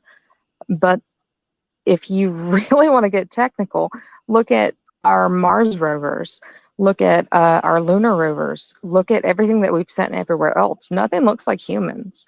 Yeah, but we're not I trying to don't communicate necessarily. with anybody there. We're just trying to Well, collect data. you know, they're not necessarily communicating with us. But it's a different There's thing. been a couple of sightings. How is it different? Because when we go to Mars, we're assuming there's not life there. We're just trying to pick up pictures and data. If they're here and if they're trying to communicate with, then they would pick something, and this is all speculation. He's speculating too. They would try to pick something that would look like us, that doesn't freak us out more than we would be freaked out. That's the speculation of why they look like that and why they use avatars. Maybe they're not even physical. I mean, they need something that we're going to understand, but at least see as alien. But that's the speculation, you know. But Mars, we're not sending anything that looks like. There's nothing on Mars as far as we know. Do I think there's stuff on Mars? Yes. I don't know about beings, but so that's not. I don't think that's a fair comparison. All I'm saying is it reminded me of Linda Moulton Howe and her biological androids and their meat suits that they were wearing. And it was kind of like, oh, he's not going down the road of Linda Moulton Howe, is he? So if he does ever venture down that avenue without something to back it up, that's where I'm tapping out on Gary Nolan. But Go ahead from and what tap he out. said, I don't think That's an so. I embarrassing think that he statement by was. you, but I'm not going to argue about it. You're going to say things like that against Nolan. Just okay. No. I said if he ever goes down the Linda Moulton Howe route, then that's when I would tap out. At the moment, he didn't say that. He said that we are possibly sending out, robots or biological avatars, which I could see, as long as he didn't go into that whole reptilian meat suit type thing. Then I'm good. Yeah, I need to. When I'm transcribing an interview, it's hard for me to even remember the first time I'm going through. So I need to go through it again, and I'll have Michael on and go piece by piece because I know he wants to go through it again. Where did I leave off? So, like I said, I was surprised. He said, he thinks it's been here a long time, and if that's the case, whose planet is it? Which I thought was a big deal to mention on a show that's going to get a lot of views.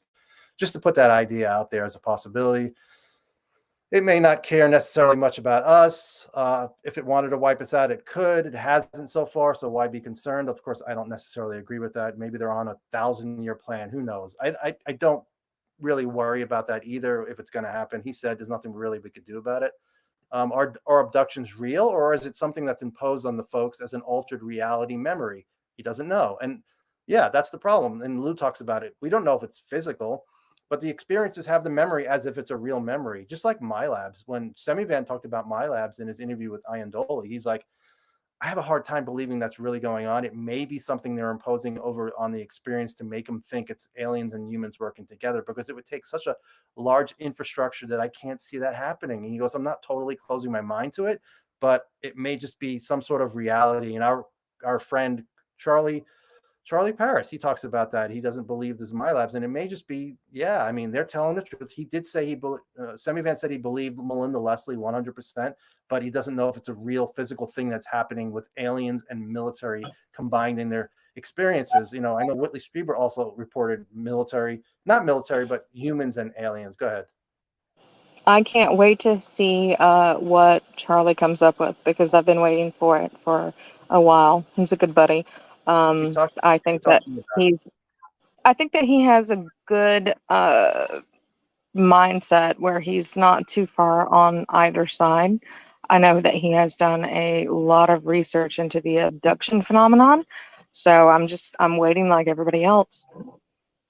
Yeah, he's put 9 years of work into it. For people who don't know what we're talking about, Charlie Parrish, he's been working on an abduction documentary with all of the materials from David Jacobs, Bud Hopkins, and John Mack. He has everything, and he's been working on it for a very long time, and he's not finished yet. It may be a little bit, but from what he was telling me just privately, it's gonna be amazing. Some of the stories, and it could be something that really turns out to be really big. But I don't want to jinx him at all. It's not out yet. He's very skeptical about the last 4.5 years, but he's like, abductions are the most important thing, and I agree. If abductions are going on, which I do think they're going on, I just don't know if they're physical. It's the most one of the most important aspects. The other aspect, I would, as I talked about today, if there's something here that's affecting us and able to implant memories or thoughts in our mind and can influence us, that would be just as important as abductions. The old slide 9 stuff. I don't know if that's going on, but we've heard about it. So there's no evidence that I've seen of that, but it's definitely one of my more interesting speculation roads I like to go down. You Slide talked about 9 seems you know like about slide government fuckery. Yeah, I do. Slide 9 seems like government fuckery, and I think that Just watch your language because uh, then I get marked. I think. I oh, think sorry, you that's you okay. just got marked, Joe. I think that the abduction phenomenon is possibly something, if we're going to talk about it, paranormal, and something that maybe ultra terrestrial or that's been here for a very long time that's messing with us and messing with how we perceive reality. It goes into the um, possession phenomenon and just different other areas that kind of bleed into one another. But I think it's all related. I agree, and I don't agree that David Jacobs went crazy, but I want to see the documentary. I'll just leave it at that. And I think, is that right? Is Charlie's documentary called that, Against Our Will? Have you heard that before? I haven't Yes. seen the title yet. Okay. Yeah, he's an older guy, so I'm not going to say anything negative about Jacobs. So Nolan talked about a French case, a valet case, where this a young daughter and her mom were driving, and nobody saw this UFO that was hovering over their car. Supposedly they were seeing it, and nobody else on the highway seemed to notice it. I don't know if there was nobody on the highway, because I've seen cases where they're like, there should be people on the highway, but there's nobody here. They saw a craft above their car. They took pictures, and in the picture, in the car, they looked up and it was a craft. In the picture, it was a star-shaped object, 30 to 40 feet over the car, and not a craft. So the question is, if that's true, they saw a craft, but the picture showed something totally different. Did they project an image into their minds and make them see a craft, but when it was actually just a star-like object? If that's true, you ask the question, can they interject thoughts into our minds? And that's when he's like, I know it sounds crazy. Can they project altered reality into people's minds? And yeah, he said, and I'm sure, but Tucker was like, no, it's not crazy. Like he was, I'm sure like a mainstream just news anchor would say, what are you talking about? But people report that kind of stuff, but will we see the data to back it up? I want to see the picture. I would love to see the picture of what they saw, of what, the little star-like object, and listen to the interview. You want to hear the people who saw this. You want to hear them. You want to judge their, their credibility. And then he talked about USOs, underwater submersible objects, and how the sonar shows UFOs going dozens of times faster than our submarines, and talked about maybe they're using an Alcubierre drive to do that. And that's a question you would bring up. How does he know that? Where is he gaining that information? Because I've never heard that. And then the white matter disease, which I talked about with Luda. And yeah, he met the people, took their blood. Some of them saw objects on the ground. They had radiation burns. I went through all of that with Luda. And some people not in the cases that Nolan studied with Kit Green, but in other cases they report seeing little grays. and then he mentions how we're angry monkeys, and he's thinking that speculation, maybe they're sending an intermediary. It almost looks like them, but isn't them. And inside the intel community, they believe the leading hypothesis is most of what we're seeing are avatars, biological robots, put there to be minions, which is interesting. And I would love to hear from those people on camera, all of those. Why did you come to that conclusion? I mean, you read John Keel, he starts talking about that. That was 1970. They don't want to show up and become our dinner because, they want to stay out of harm's way because we're angry, dangerous monkeys. So we do it. We would send drones somewhere. They're sending an avatar and they're flying saucers. And Nolan says right now, he goes, I look at everything now and I wonder what's going on about everything on the world. Because Jess, if any of this is true, you start wondering how much of our history was influenced by them. If they were here in the beginning before humanity, what role did they play? How much have they influenced? How much free will do we really have? I mean, you ever see the movie where they influence our lives? What was it called? The Adjustment Bureau, which I loved. Is something like that going on some non-physical level? And that's, talk about woo. I've heard somebody talk about some of these guys believing that. I don't know if that's true. Let me see if there's any questions. Yeah, I don't have the pick, but all right. Anything? You might be taking a break. I'll keep going unless you want to chime in. No, you're good. I want to hear you talk. Go ahead. All right. I ran out of iced tea. Mick from Australia. I drink it's lemonade and iced tea if you want to know. I'm out of it. Mick needs to jump in. Like, I've been waiting for him. What's the deal, Mick?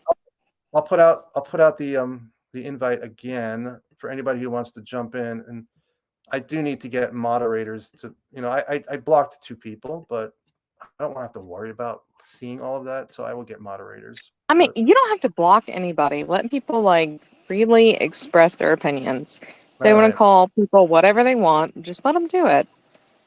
People are assholes. We know that. You're an asshole, Joel. You said Joel, I think. I mean, Joe. That is blockable. I had something in my mouth. I'm eating birthday cake at the moment. Yeah. It's okay, Jesse. See, Jesse? I'm not Jesse. How dare you? Yeah. Somebody says, who will be the first ones to testify next year? I don't know when they're going to testify.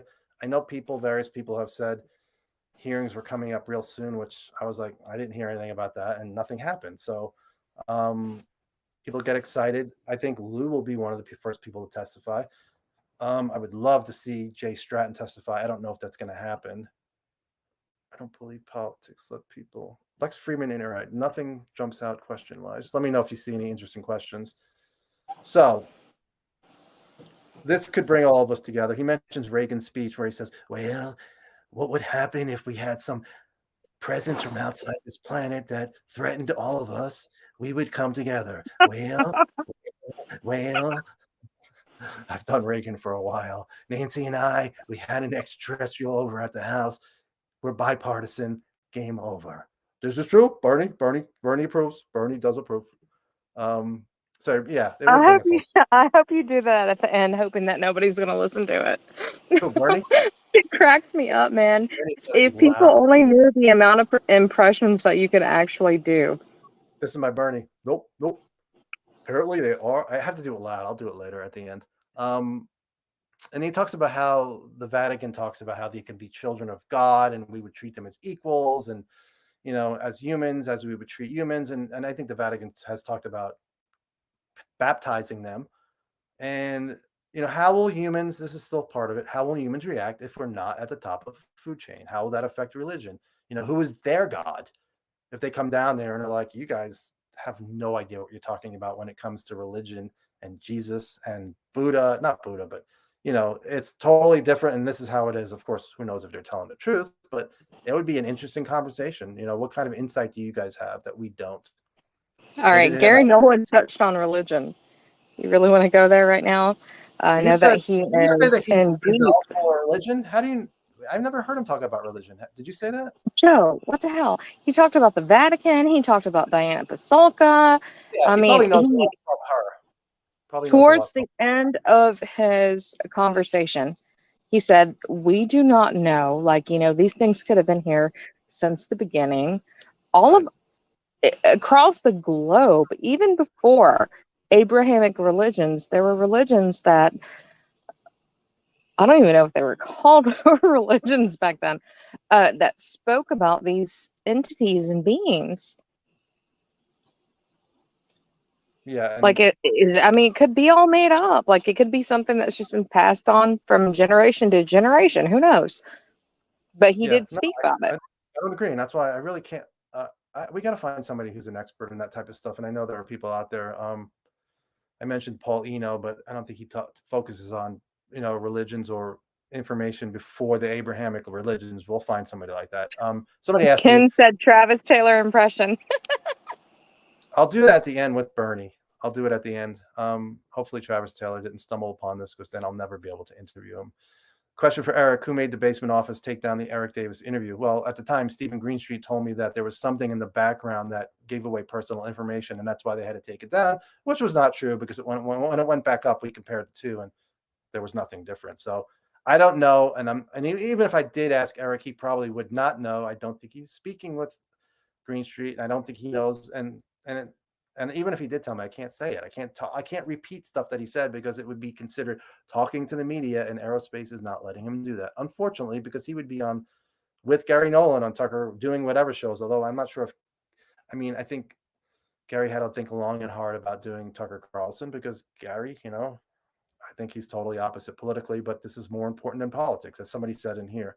I would like to say to Garry Nolan that regardless of the questions that I have asked about him and his opinion, his views, I respect what he is trying to do. And I really do respect how devoted and dedicated he is to the subject. So I say that across the board, believer, skeptic, whatever you are contributing to whatever we're trying to find out. So good for you, Garry. He's one of my favorite people in the field.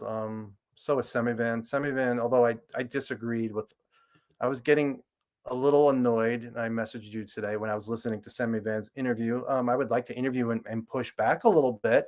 I don't really see anybody pushing back on him very much. Wasn't major disagreements, but I don't really want to talk about it and show my hand. I would like to interview him if he'll let me, and just push back a little bit on some stuff, not a lot. So all right. So government might feel hesitant to let this information out if it's something like us not being the top of the food chain. And Tucker mentioned how it might be destabilizing. And then Nolan talked about his colleagues, and, they say, well, if Garry Nolan thinks it's real, maybe I should be paying attention to it, which is pretty cool. They'll go out to dinner, and after a drink, once they feel comfortable and are not going to be judged, they'll share their stories. And he went on to talk about, he didn't in the beginning, he talked about how he saw something in Connecticut as a paper boy delivering the Hartford Courant, how they had a bonding moment over that. He was walking in the woods, and it was above the top of the trees right over his head. It had lights. It was 30 to 40 feet across. At the time, he didn't call it a UFO. He didn't know what it was. And he goes, something like that changes your life, puts things in perspective. It's kind of like a spiritual experience. His goal is to help other experiences, protect them, who have, people who have seen something, and don't attack those folks for sharing their stories. I see that a lot on social media. Even, some of them are delusional, of course, just like with anything, but most are not. He praised Lou and Mellon and the work they've done. A lot of people will never know what they did behind the scenes. He mentioned the Trinity case with Jacques Vallée and Paula Harris, which I have the book, and I have the original book from the library, which I'm charged $100 because I never gave it back, because I want to read it. It's from one of the kids. He wrote it. And I want to interview Vallée. I need to read it first. I don't want to go in blind. And then one of my most interesting comments, it might have been from Tucker. He's like, if this is true, what else don't we know? And then Nolan's like, yeah, it's a great point. And he didn't want to go into it, but, you start getting into PSI and remote viewing and mediums and all that stuff. And Nolan said, reality is much different. And I'm not quoting him here, but reality is much different than we understand. And I think that's going to be the most difficult thing for most mainstream scientists to understand or grasp. If it's something so far out there, if it's, and I don't like using the quantum physics catch-all word, but something that just blows our mind away. Like Lou says, one object, a cat goes in, comes out two dogs, stuff like that, where we're just, if there's evidence, we can prove that. We talk about Agua Dia, which I still don't know about Agua Dia. I mean, and there's different opinions all over the board, but it shows one object and then it divides, it appears to divide into two. Is that what we're seeing? Is that some sort of quantum physics thing? I don't know. Maybe it's just some sort of illusion. Let me just check let me know if you see any questions, just because I'm not able to look at both. I have to pull it across. The Agua Dia case is one of those cases that's on my top 5 radar. I've heard, I've only recently heard people try to debunk it. So, yeah, I I mean, mean, it's still out there until it's like concrete for me. They may not be dividing. I've never made a big deal about Agua. I really don't talk about it too much. I mean, I don't really talk about too many videos. I'm not really good with videos, and none of them have been that impressive to me. That one's I interesting. saw it before it came out in the mainstream. A good buddy of mine was part of Mensa, part of the guys that were viewing it. He sent it to me. I mean, I was baffled. I said, I'm gonna withhold judgment until other people review it. I've seen since people saying that it's seagulls, people saying that it's this or that, but nothing's concrete. It could be anomalous. Who knows? I'm open-minded. That's Let's hope fine. it's an alien. Yeah, I would love for it to be anomalous. I don't know. Let's see. The biggest problem is we need funding. Obviously, it's been a problem. People aren't going to get interested in this. I think it was, I forget who said that. It was during that event in Texas. Who was it? It was the guy who writes with Whitley Strieber, the supernatural. I forget his name. Anyway, he's like, yeah, funding. Scientists don't want to get involved unless there's funding. And Nolan mentioned the congressional language, talking about how we need to have scientists and academics to advise intel agencies on these things. Yeah, I wish it would be a worldwide effort, not just the United States, American scientists and academics, but that's a good start. Because right now it's such a small amount of people, Nolan, Semivan, and Semivan's not a scientist. Talks about silos and stovepipes, how, that needs to be addressed, and we need to declassify. This is kind of depressing. Declassify enough so we can study it. In other words, full declassification is not coming in my lifetime, most likely. And study it enough first for country and then for the planet. He thinks there's more than one thing here. Lost Jeff's again. He thinks there's maybe more than one thing here. Maybe different groups are. This is interesting. Maybe different groups are here in some kind of tension, which DeLong has spoken about, different groups battling with each other, and we're kind of in the middle. Are you there, Jess? No, there you are. Yeah, I'm sorry. You talked about maybe how there's more than one thing here, and possibly different groups are in some sort of tension with each other, but there's no unifying motivation for why they're, as far as related to us. And DeLong has spoken about that, and how there's warring factions, and Linda Moulton Howe has spoken about that. And maybe there's some sort of battle going on, the battle in heaven, and we're just the pawns, or we're irrelevant. Who knows? I mean, I've heard that before. With Congress, they're telling the DOD, enough is enough.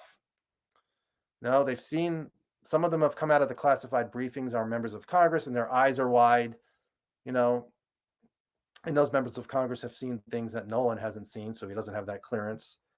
DOD, I think a lot of what Nolan hears and talks about is related to people sharing information. I mean, so that's why he says, I need to see it, though. Just because I have an opinion doesn't mean it's true. DOD needs to document, this is what Congress is telling them to do, obfuscation and disinformation. And, people's lives and careers were ruined or derailed over the years. I haven't seen evidence of that, but I'm willing to look. We've heard about that for a long time. And he said he briefed Gallagher on the subject, which included the Wilson Davis memo. And I did confirm for the show that he was talking 100% about Wilson Davis memo.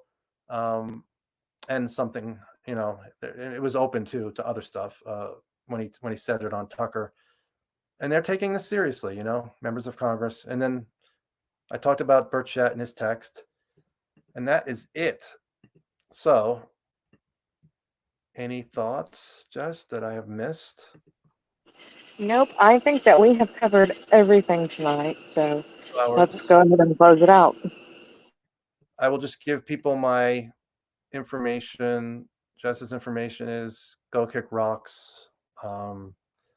My PayPal is that. My Venmo is that. Let me see if I can get down there.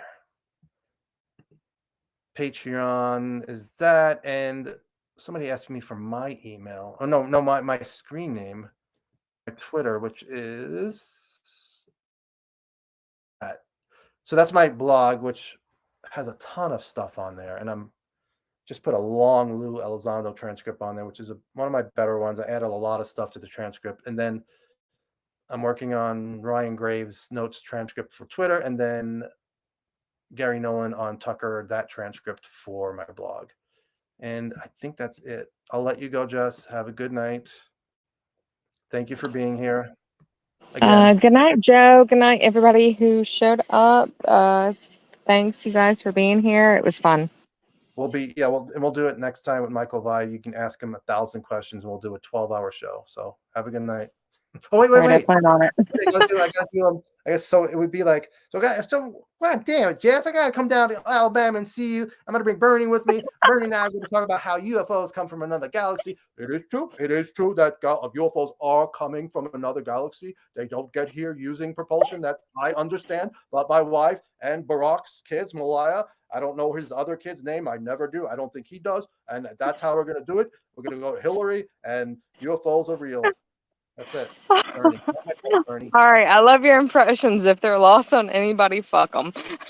Yeah, my favorite meme is Dave Chappelle when he was doing the pop copy. Have you ever seen that? He goes, you know what? Fuck them. That's why. So I mean, it's great, Joe. I just lost my YouTube channel to cursing. Thank you. Have a good night. No, it'll be fine. It'll be fine. Thanks for being here again. Do it again. All right. A little over 2 hours. Thanks, everybody. That was good. A little heated. I gotta remember not even to get worked up about anything, but Jess is good at getting me worked up. At least Twitter, I can think before I tweet. Am I the only one on this channel for Cookie? Cookie was digging. Cookie's gone. I gotta find him. All right. I think I'm going to schedule something with Michael. He wants to follow up on this, which if he does, it's going to have to be him. I've kind of talked myself out, but I can always add more. And then we're going to do the show on Paul Hill, Unconventional Flying Objects, who worked at Langley NASA and wasn't able to publish his book until he died. And then his daughter published it. And Michael has a whole blog, which I'm going to put up before we go live. So Cookie is a multi-poo. He's 11 years old. He has not slowed down at all. He barks. He jumps all over the place. He hasn't hit a wall yet. You know, usually they slow down. He hasn't yet. He tore both of his ligaments in his back knees. We used homeopathic medicine instead of surgery to fix it, and they both healed on their own, which was amazing. We saved like $8,000, which I didn't have. Yeah, I'd like to see your dog.